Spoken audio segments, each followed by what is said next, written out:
멋진 6기통 사운드를 들려주고 있습니다.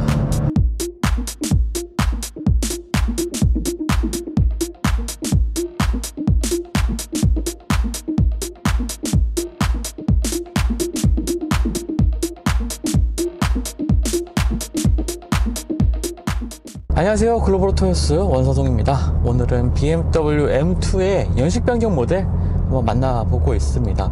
사실 보도자료에는 부분 변경 모델이라고 표시가 되어 있어서 아니 출시된 지 1년 만에 엄청나게 많이 바뀐 게 있나? 라고 생각을 했었는데 연식 변경 모델이라고 생각하시면 되겠습니다. 변화점이 그렇게 크진 않습니다.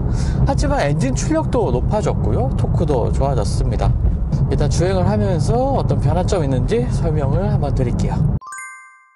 가장 큰 변화는 엔진에 있죠. 기존의 S58 엔진을 그대로 사용하고 있지만 출력을 480마력, 그러니까 20마력의 출력을 높였습니다.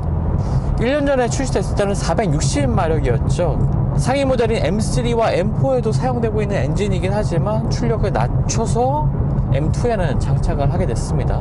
하지만 이번 연식 변경을 통해서 출력을 기존의 M3에서도 만날 수 있어서 480마력으로 출력을 높였고요, 토크도 향상됐습니다. 덕분에 0에서부터 100km까지의 가속시간도 0.1초 줄일 수가 있었고요. 기존의 M2도 뭐 차고 넘치는 이 동력 성능 가지고 있었지만 이번에 출력을 20마력 높이면서 가속을 해보면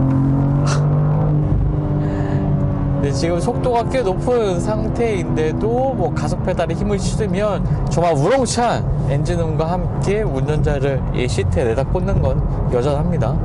연식 변경 모델이다 보니까 차량 외관에 있어서의 변화는 크진 않습니다. 기존의 M2가 뭐 호불호가 있는 디자인이긴 했죠.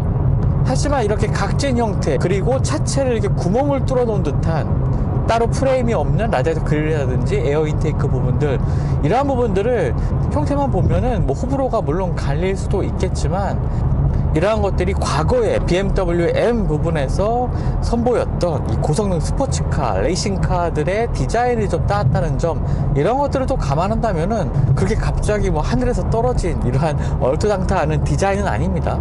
나름의 전통이 있고 헤리티지를 갖추고 있는, 그리고 클래식한 분위기도 느끼게 하는 이러한 디자인을 가지고 있다는 건데요. 저도 초기에는 조금 어색하긴 했지만 그래도 이렇게 좀 자꾸 보다 보니까 지금 보고 있는 이 M2의 모습도 상당히 멋지다는 생각이 듭니다. 차량의 외관에서도 아주 소소한 변화가 있는데요. 먼저 차량의 뒤쪽 그리고 앞쪽에 있는 M2 로고를 보게 되면은 기존에는 은색 컬러로 된 레터링이었습니다. 하지만 이제는 검은색 글씨체에 테두리가 은색으로 처리된 이런 모습으로 바뀐 점도 확인할 수가 있고요.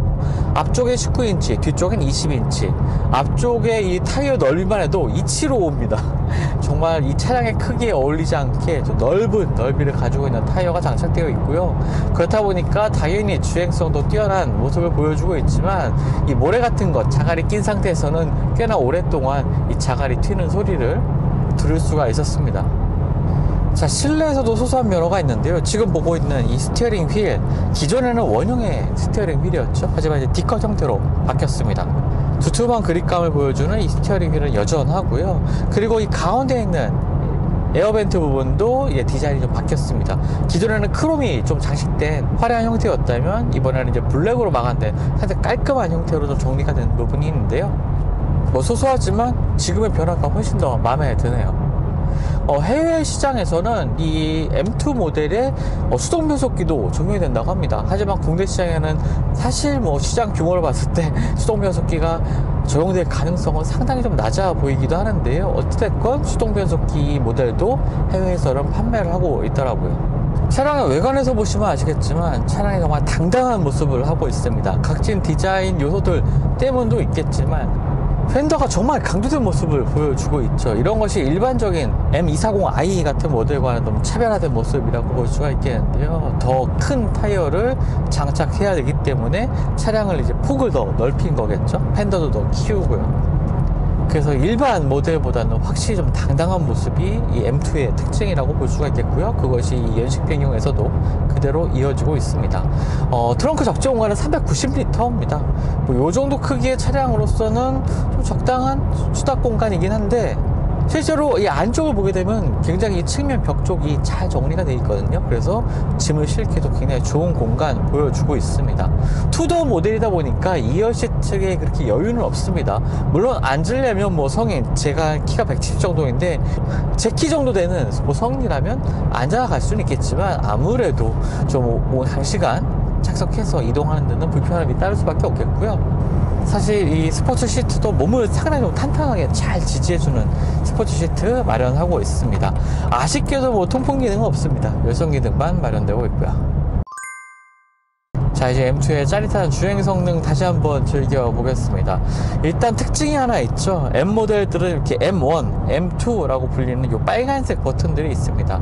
자기가 원하는 설정을 저장해놨다가 버튼 한 번만으로 이제 실행을 시키는 건데요. 지금 보시면 여기 나오는 것처럼 이피션시 모드나 뭐 컴포트 모드, 뭐 가속 반응이라든지 서스펜션의 세팅, 그 다음에 스티어링 휠의 감도, 브레이킹 특성 이런 것들을 이제 운전자의 취향에 맞게 설정을 해놓고 M1, M2로 지정을 할 수가 있습니다.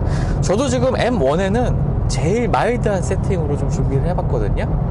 엑셀 반응도 한 템포 느리고 서스펜션도 컴포트, 스티어링 휠의 담력도 컴포트, 브레이킹도 컴포트 모드로 맞춰놓고 주행을 하는데 이때에도 사실 가속 페달을 꾹 밟아서 딸깍하고 스위치를 누르게 되면은 이 압도적인 토크가 살아나면서 빠르게 가속할 수 있는 것은 만들어지지만 일반적으로 지금 이렇게 천천히 정속 주행할 때는 이러한 것들을 다 숨기고 정말 편안하게 주행을 할 수가 있습니다.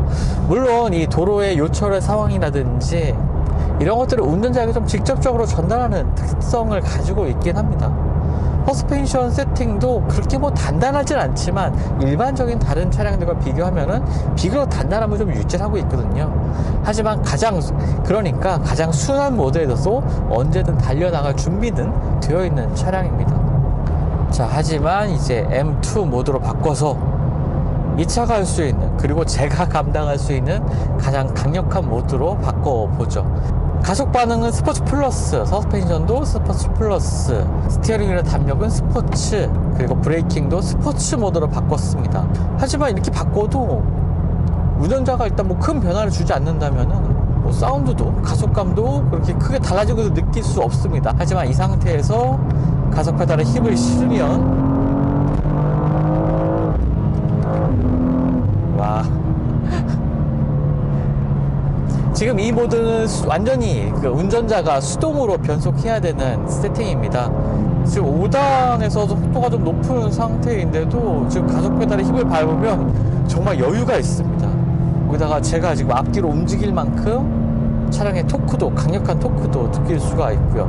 사운드 역시 굉장히 훌륭한 사운드로 바뀌게 됩니다.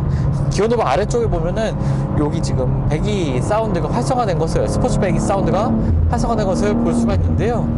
자, 가속을 해보면 네, 지금 이 멋진 6기통 사운드를 들려주고 있습니다. 차가 먼저 고개를 돌리는 것 같은 그런 느낌입니다. 그만큼 예리하다는 특징을 예리하다는 느낌을 좀 받게 되고요. 거기다가 확실히 뭐 M4 같은 경우에는 차량의 크기도 이 M2와 그렇게 크게 차이가 나지 않지만 분명히 M4는 더 하드코어한 면을 가지고 있습니다. 운전자가 조금 더 다루기 어렵다, 그리고 조금 더 레이싱 모션에 가깝다는 느낌을 확연하게 받게 되거든요. 하지만 이 M2만 하더라도 이 노면에 달릴 때 이 요철의 위아래의 상하 움직임을 좀 어느 정도로 살린 느낌을 좀 받을 수가 있는데요. M4만 하더라도 이런 것들을 운전자에게 뭐 직설적으로 전달하긴 하지만 정말 이 운전자의 시트 포지션 자체도 정말 깔리는, 바닥에 깔리는 느낌을 받게 되는데 M2는 또 그렇지 않습니다. 이 요철 같은 것도 이제 타고 넘는 듯한, 그래서 상하 움직임도 좀 느껴지면서 조금 더 경쾌한 느낌, 강력한 주행 퍼포먼스보다는 좀 더 경쾌하게 운전자가 코너링도 즐기고 이 와이닝 로드도 즐기면서 주행하는 이런 느낌을 받게 되거든요. 그래서 굳이 이제 M4와 M2의 주행 특성 이런 것들을 비교하자면 M2가 조금 더 캐주얼한 느낌을 비교적 받게 되는 것은 맞는 것 같습니다. 경쟁 모델인 RS3라든지 뭐 벤츠의 AMG A45 모델 같은 경우에도 이 정도로 좀 제가 좀 운전자가 좀 자극받진 않거든요. 하지만 그러한 운전자를 자극하는 이 능력에 있어서는 M2가 다른 경쟁 모델들보다 한 수 위에 있는 건 분명한 것 같습니다. 주행에 즐거움을 주는 기능들 몇 가지가 있죠. 지금 이제 앱으로 가보게 되면은 차량 설정에서 지금 위쪽에 보면 M 드리프트 분석기도 있고 M 랩 타이머도 있습니다. M 드리프트 분석기는 내가 드리프트 주행을 했을 때 얼마만큼의 멋진 깔끔한 드리프트를 주행했나 라는 것을 이제 점수로 알려주기도 하고요. 뭐 시간이라든지 드리프트 각도 같은 것을 정보를 제공해 주면서 또 다른 운전의 즐거움을 전해주고 있고요. 그리고 M 랩 타이머는 지금 랩 타이머 계측기 시간이 지금 흐르고 있고 이 계기판 상에도 이러한 시간을 표시할 수가 있습니다. 이런 것들을 통해서 계측을 할 수가 있는데요. 사실 저는 이 계기판에 보여주는 것도 좋긴 하지만 이 앞쪽에 있는 헤드업 디스플레이에 좀 표시가 됐으면 조금 더 좋지 않을까라는 생각을 하기도 하네요.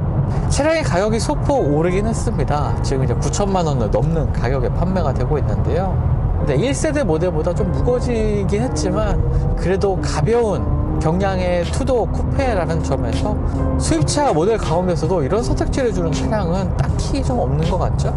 그리고 더 아쉬운 것은 이 M2가 이제 이번 세대를 끝으로 내연기관을 버리고 전동화 모델로 거듭난다는 사실입니다.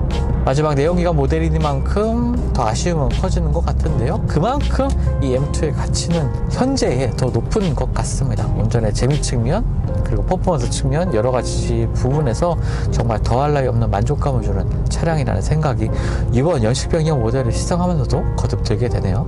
지금까지 글로벌 오토뉴스 원선웅이었고요. 저도 다음 영상 통해서 만나 뵙도록 하겠습니다. 감사합니다.